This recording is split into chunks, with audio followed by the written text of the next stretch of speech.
I guess that wasn't the first time today you'd seen that, so let me give you some stuff you haven't seen.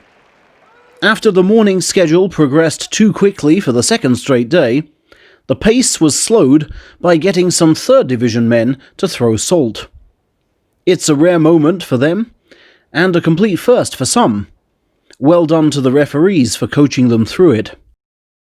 And because of that, we got to see 2 historic firsts in tandem.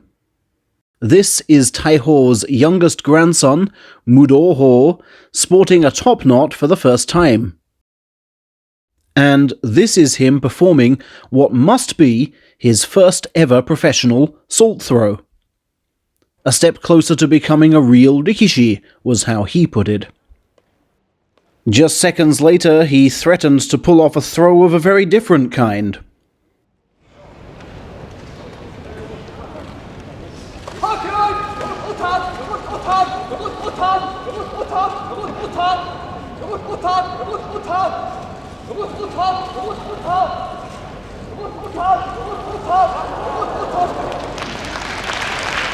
But in the end had to settle for a force out.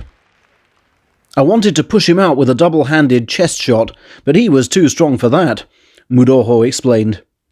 It went down to the belt, and I thought, let's be confident.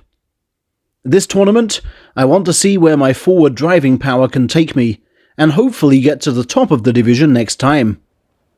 To me, that looks like a very realistic aim. Muscleman Roga watched and learned from his fellow salt throwers. He picks most things up quickly. Like how to dominate from the front.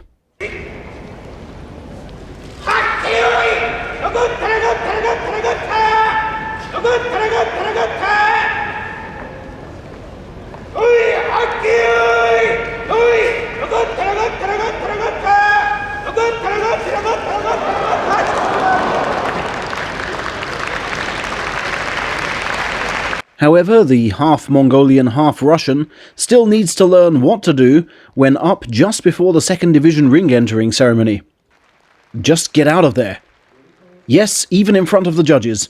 Just scram. Don't expect that confusion to be repeated, though. He'll be joining that Division 2 ceremony before too long. There was further confusion over how to deal with Ichiki's dreadful injury, and in his first match back after contracting coronavirus. It took an age before a wheelchair arrived. Special praise must go to staff member Tochino Fuji for half carrying him to a resting place in a vacant aisle. You'd think, with all that free space at ringside these days, they'd be able to station a wheelchair there permanently. It's always good to see old heads stepping in to reassure everyone. 2 of them, combined age 72, faced each other in the Division 2 program today.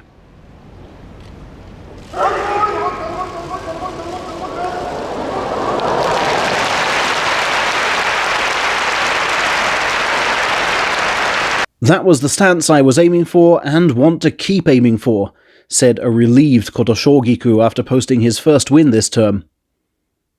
This kind of sumo should fall into place bit by bit with each passing day. I can't really comment on my injured calf. Suffice to say, I've got to manage it really well. He can sleep easier than his opponent right now, though. He has elder stock. Shohozan doesn't. Stage a fierce 3-way title battle that makes us forget the Yokozuna aren't competing. The 3 Ozeki have been told, and Takakeisho got the message loud and clear against Wakataka Kage today.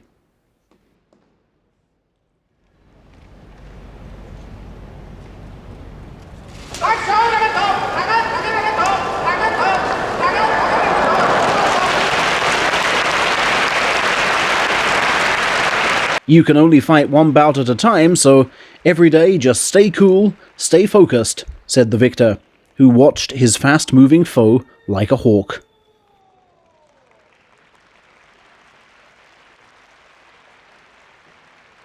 After that, Shodai, who had far more trouble with Wakatakakage yesterday, predictably had large sections of the crowd on his side in a potentially daunting match with Kiribayama. He won when they met in July.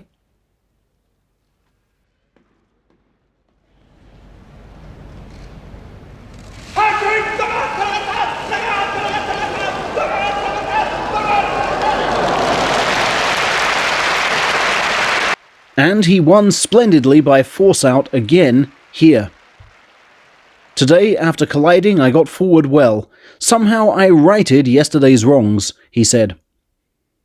He also told journalists he feels many more eyes upon him in the street these days.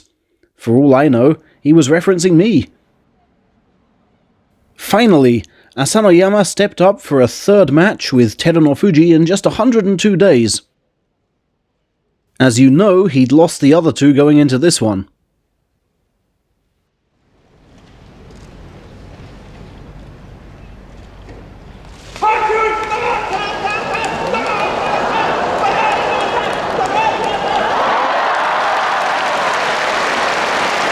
And my, how today's defeat hurt. And what on earth was happening with his left knee there? Oh yes, I fought that one well, Terunofuji purred. I'm always confident up there now. I really want to get my former position back, you see. That means Ozeki, which he will regain if he posts 33 wins over the next 3 tournaments. Hence, 2 down, 31 to go. And to think, this time last year, he was only throwing salt to slow down the Division 3 schedule.